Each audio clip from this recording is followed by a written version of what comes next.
After buying a new house and finishing moving our stuff, suddenly another moving truck stopped in front of the house. Then my husband dropped a bombshell. From today, my parents will live with us, too. What? My in-laws said, if you're against it, such a wife should get divorced. I burst out laughing when I heard this. It's pretty much like we're already divorced, isn't it? Huh? This is the story of when I left my husband and his parents right after we moved into the new house. I'm Yvonne, a housewife in my 30s. I married Michael 5 years ago, and our son is now 4 years old. I quit my job when we got married, but I returned to work full-time on weekdays when our son turned 4. Although Michael was kind and laid back when we met, and though he was a bit clueless at times, I thought that was just part of his character. Above all, I was attracted to him because he seemed to put me first at that time, and we got married. However, it turned out that my compatibility with my in-laws was not good at all. They were the kind of people who cared too much about appearances and had a one-sided way of thinking without considering others. I first sensed trouble during the preparations for our wedding. They wanted a grand wedding because he was the eldest son. I wanted a modest wedding with only close relations, but they said that would be embarrassing and not suitable for their family's status. Let me tell you, Michael's family is not that grand. His dad is a retired regular employee, and his mom is a homemaker. They don't have a big house, and they've always lived in rentals instead. But they seem to want to keep up appearances. Eventually, they said they would cover the costs and went ahead to book a wedding venue they knew without asking us. I didn't want to start a fight before we were married, so I went along with my in-laws' wishes and had a grand reception. But as a result, my in-laws contributed to the costs for only the groom's side. The financial burden for the bride's side ended up falling on my family. It was the same when I gave birth. While enduring the pain of labor at the hospital, my mother-in-law arrived and immediately said, "What, still not born? I thought you'd already given birth since you said labor started. I came all this way for nothing. Ah, this is so boring." And she kept up a stream of trivial chit-chat beside my bed. Of course, I was in too much pain to care, but she didn't mind and kept on, "Hey, Yvonne, are you listening?" During such times, my husband, Michael, didn't say anything to his mother, just watched. I used to like my husband's laid-back nature before we got married, but in situations like this, it felt more insensitive. No, actually, it seemed like he just took his parents' attitudes for granted as normal. And after giving birth, thoughtless behavior of my mother-in-law and father-in-law continued. Despite it being just after childbirth, they'd insist on celebrating at our house, staying up late drinking and making noise, and even demanding, "Hey, get some snacks ready." No one would soothe our crying son. With this kind of behavior, I found it hard to get along with my in-laws and kept our interactions to the bare minimum. However, a certain incident made me engage more deeply with my in-laws. Our family of 3 lived in a rental apartment, but our son grew big. So, we started considering buying a new house. But building a house meant searching for land, consulting with construction companies, and deciding on interiors, which required numerous meetings. Since we both worked weekdays and were busy, we scheduled our meetings for weekends. However, with our son together, it was hard to have long meetings, so he was often looked after by my parents, who lived nearby. We had planned another meeting for tomorrow, but my mother called to say she had caught a cold and didn't want to pass it to our son, so she couldn't take care of him. I thought about canceling the meeting or taking our son with us and discussed it with Michael, who suggested, why not leave him at my parents' place for once? I wasn't keen on relying on my in-laws. But without considering my opinion, Michael started calling them. "Hey, it's me. Can you take care of our son for the day tomorrow? We'll bring something nice as a thank you." I said, it's not right to spring this on them suddenly, but my oblivious husband just said, "It's all good," and hung up. I had a bad feeling about this. On the day, we took our son to my in-laws in the morning and then went to our meeting. On the way back, we brought some sweets that my in-laws like, and I wanted to leave as soon as possible, but as expected, we got caught up. "So, you're building a house, huh? What kind of house is it?" my father-in-law asked. And a built-in kitchen, huh? Nice, young folks these days cut corners with it, my mother-in-law added with a dog. Then Michael said, I've left everything about the kitchen up to Yvonne. My mother-in-law went and looking at me, she said, must be nice. I'd like to use a nice kitchen myself. So I tried to be polite and suggested, maybe you could remodel your kitchen? To which she replied, as if we have the money for that. I'd rather have some parental respect and get a remodel as a gift. Seeing this, Michael carelessly said, well, once our place is finished, you should come and see. You can even use it if you want. I really didn't like the idea of someone else using my kitchen, but after being questioned about every little detail of the new house, we were finally freed 2 hours later. On the way home, feeling anxious, I asked Michael, hey, your dad and mom seem really interested in our house, but we're not gonna live together, right? He replied, no, it's our family's home. Didn't I say you could do whatever you like with the kitchen? So, I chose to believe him. From that day, my in-laws started offering to watch our son during our meetings. While I appreciated the help, they always ended up giving their opinions on the house. My father-in-law demanded, let me see the blueprints, and asked, how big is the bathroom? How spacious is the guest room? He'd even said, you should install handrails at the entrance for when we get older. My mother-in-law suggested, this room should be a Western-style room for more comfort, and asked, how high is the kitchen counter? When I told her the height, she'd say, oh, that's too high for me to use comfortably. When she suggested, you should make it a bit lower, I couldn't help but say, I made it at a height that's comfortable for me. Then my father-in-law said, it's not just you using it. Michael will live there too, so you have to think about what's comfortable for everyone. Who on earth would design it for the occasional visitor? Looking for help, I turned to Michael, but he didn't argue back and just went along with what they said. Whose house are we building here? Because of such exchanges every time, I get tired. So, I suggested to Michael, can we stop leaving our son at your parents' place? And I'm also having trouble with them always chipping in about the new house. But Michael dismissed it, it's a big help that they watch our son, isn't it? A few complaints here and there are nothing. You're the wife, so just put up with it. I pressed further. But, your parents are really pushing their opinions too much. It's like they're planning to live there themselves. We're not going to live with them, right? Then, Michael almost snapped. I said it's gonna be our family home, didn't I? Stop nagging. If you're gonna keep this up, then it's divorce. Divorce. What is he even talking about? It was his parents who suddenly butted in about the new house. Yet, why is it turning into a discussion about us divorcing? But from that day, Michael's threats of I'll divorce you only increased every time something came up. On another day, after a meeting, my in-laws came to our house and started discussing the new house again.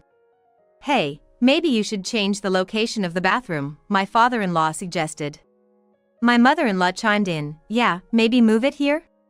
Why don't you ask the architect to change it now? And Michael was ready to make the call. Finally, I said, this has already been decided. Then my father-in-law got angry. How dare you, a mere wife? You don't understand anything about houses, so you should listen to what your elders have to say, he yelled. My mother-in-law added, exactly. We're just trying to give you good advice. Far from helping me, Michael said, right, let's consider their advice.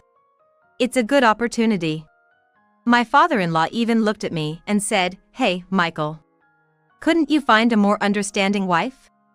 Come on, Dad, don't say that. Look, Yvonne, apologize. Otherwise, it's divorce. What? I thought this was the end. Despite my efforts to avoid my in-laws because we don't get along, lately, because of frequent interactions, Michael has become more inclined toward his parents' side, offering me no support at all. The kind Michael I knew is gone, replaced by a husband who's become a puppet for his parents.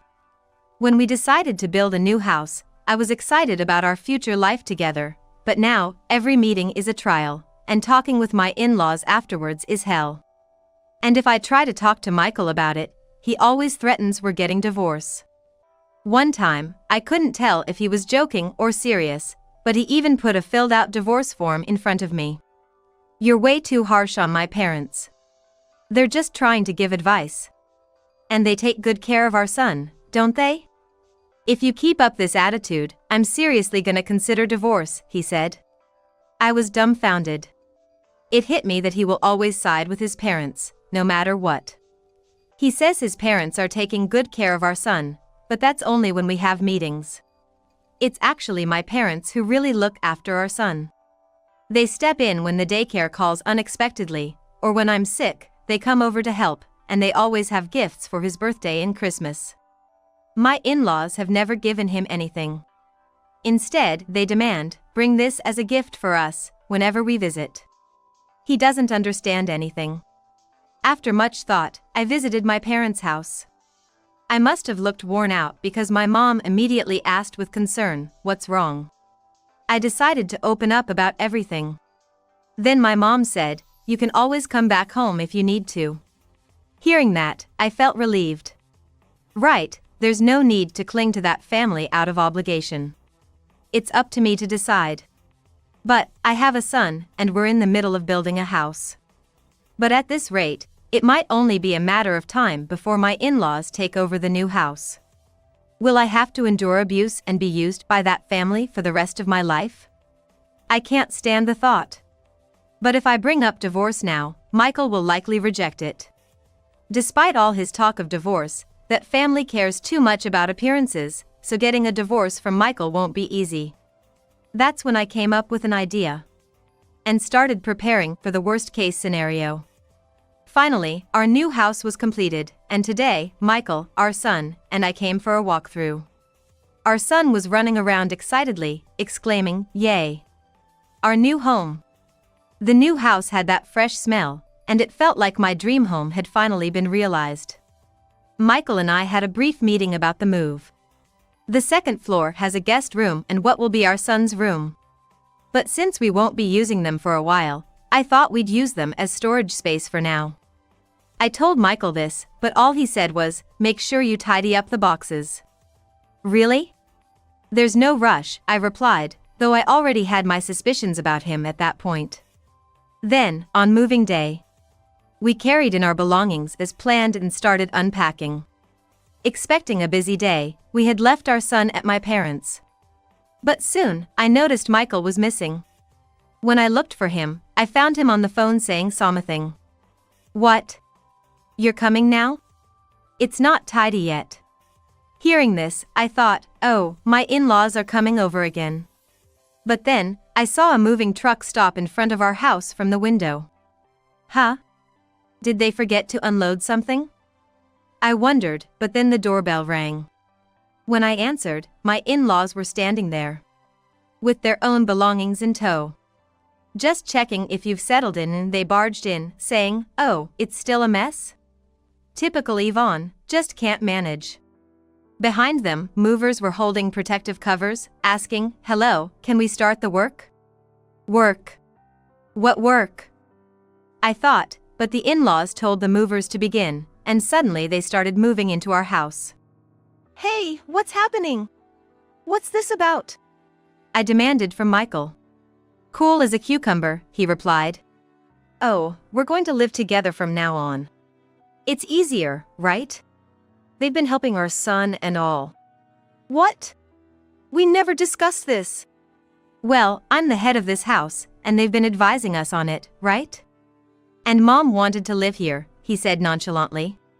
"What? What are you talking about? This is supposed to be our family of three's home. There's no room for your parents," I said. "What? What are you talking about? The biggest room on the second floor is fine for me," my father-in-law claimed. "And the room next to it will be mine," my mother-in-law added. They even went as far as to say, "We measured the other day. I wonder if the curtains will fit." Measured? When exactly? I asked Michael. "Wait, have your parents been here before?" "No, they came the day before we did our walkthrough." "What? Why?"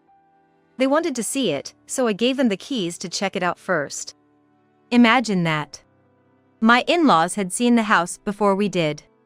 They had even decided on their rooms and measured for curtains. I could feel anger rising from deep within me. Why didn't you discuss this with me? This is supposed to be our home, right? And what about our son's room? What? He won't need his room right away. And the guest room is for when we have visitors, right? So it's fine if my parents use it. Didn't I tell you? We're all going to live in the new house as a family. And family obviously includes my parents. Are you saying you deceived me? You're just misunderstanding. I'm the head of this house, so stop complaining. Then, my in-laws joined the argument. What's with this daughter-in-law? Opposing us living here? Presumptuous for just a daughter-in-law. Such an unfortunate daughter. It's only natural for children to take care of their parents. You're part of our family now, so you should take care of us, too. That's a different matter. This house was built with the plan for us three to live in. Even the kitchen was designed with me in mind. Well, that's fine, isn't it? You're the one doing the housework here, right? Being a daughter-in-law means you're supposed to take care of the house, right? So, you're saying you won't do any housework? Of course. Such a noisy daughter-in-law, Michael, if she's going to defy us, just divorce her. My father-in-law finally exploded. Michael also said, don't talk back to my parents. I really will divorce you. So, that line finally came out. So, you do want a divorce, huh? Huh? I couldn't help but burst into laughter. I told my husband, so, we're as good as divorced already, aren't we? Michael and his parents looked shocked, huh? Well, technically, it hasn't been filed yet, so it's just on paper for now. I shoved the divorce papers in front of Michael. Huh? It was the filled-out divorce form from before. What's this? Oh? Forgotten already? You've been threatening me with divorce every day, saying you'd file these papers. I just went ahead and signed them too. What are you talking about? That was a joke. A joke? You threaten me with divorce every day and call that a joke? We're married, aren't we? A little joke like that should be fine. A joke that's actually funny would be fine. But there's no way such threats sound like a joke. Plus, I've recorded all our conversations and threats. Got it all on audio. Huh? I'm taking this to a lawyer and will proceed with the divorce. Hey, what about the house? I wanted to live in this house with you and our son, just the three of us. But it seems you didn't want that. Why don't you and your parents live here? Oh, but if we're divorcing, I'll need the $100,000 I lent for the down payment back right away. And I'll be asking for child support in a lump sum too. I'll be raising our son. With that, I tore open a box. Inside, there was a duffel bag and a backpack packed with the bare essentials for me and my son, prepared for just such an occasion. Yes, I had been waiting for this moment. It turns out my in-laws did intend to take over the house, and my husband was in on deceiving me. In that case, I have no choice but to divorce him. However, given he comes from a family that cares so much about appearances, he probably won't agree to divorce so easily. That's when I got the idea to use the divorce papers Michael had prepared. He must have intended it as a mere threat, but since he was kind enough to fill them out, I decided to go along with it. However, to avoid the divorce being invalidated due to not confirming his intentions properly, I also made sure to record our conversations. He probably thought I didn't have the courage to go through with a divorce. Indeed, divorcing with a young son isn't easy, but I'm not alone. My parents are willing to support me, and more importantly, I can't imagine what living with his family would do to my son. Therefore, separating through divorce is the best option. I took my belongings and went to my parents' house, where I explained everything that had happened. Naturally, they supported me and even said, "You can stay here if you need to." Leaving my son with such parents, I visited a law firm. I showed them the filled-out divorce papers and the recordings of our conversations and asked them to proceed with the divorce. During the week after leaving the new house, Michael called me several times. I didn't want to talk, so I didn't answer, but he left many messages on the answering machine. All of them were along the lines of, "What are you going to do about the mortgage? What are you thinking? Come back home quickly," with no words of apology, concern for our son, or mentions of kicking out his parents. Michael had no intention of ousting his parents even after everything, only worrying about the mortgage. Well, that figures. Michael doesn't have any savings. That's because he tends to spend too much money on his hobbies like gambling and horse racing. Despite plans to save before building our house, the only money available was the $100,000 from my savings before our marriage. To this, Michael nonchalantly said, "My bad, but if the mortgage is in my name, we'll be fine." But I couldn't stand his careless attitude and made him sign a promissory note. It stated that he borrowed $100,000 from me, which he agreed to repay. However, Michael seemed to take the loan agreement lightly between spouses and signed it without much fuss. This document, meant for just-in-case situations, turned out to be unexpectedly useful. When we were arranging the mortgage, my savings were used for the down payment, and the loan was in Michael's name. Though the loan was in his name, he probably was counting on my income as well.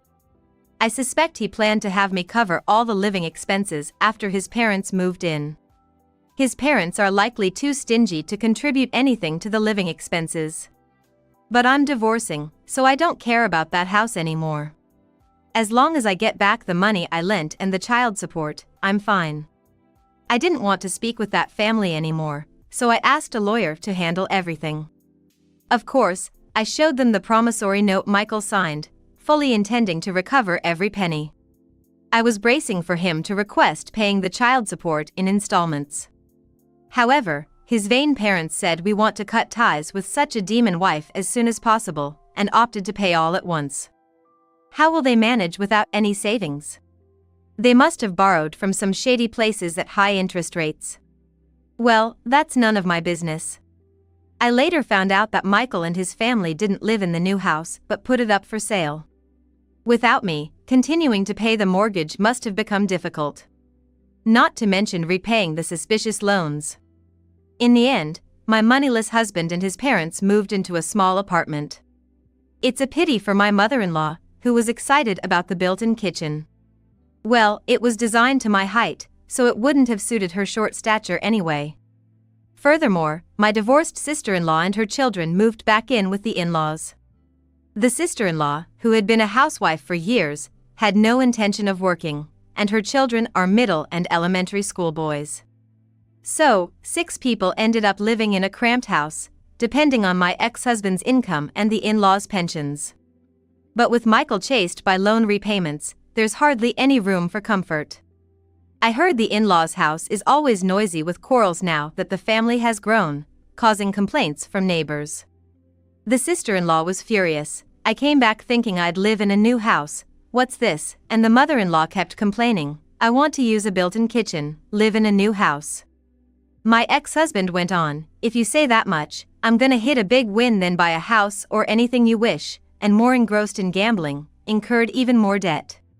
Reportedly even dealing with more dubious lenders. Pitiful, really. But all of this is the consequence of a husband who sided with his parents over everything, so it's just desserts. As for me, I've moved into a rental apartment close to work with my son. My parents help with my son when I'm late from work, so I'm at ease. Working hard led to a promotion and a salary increase. I'm saving the extra money to take my son and parents to a hotel for a relaxed vacation. Unlike someone, I plan to make my parents happy and live a fulfilling life, appreciating their support throughout.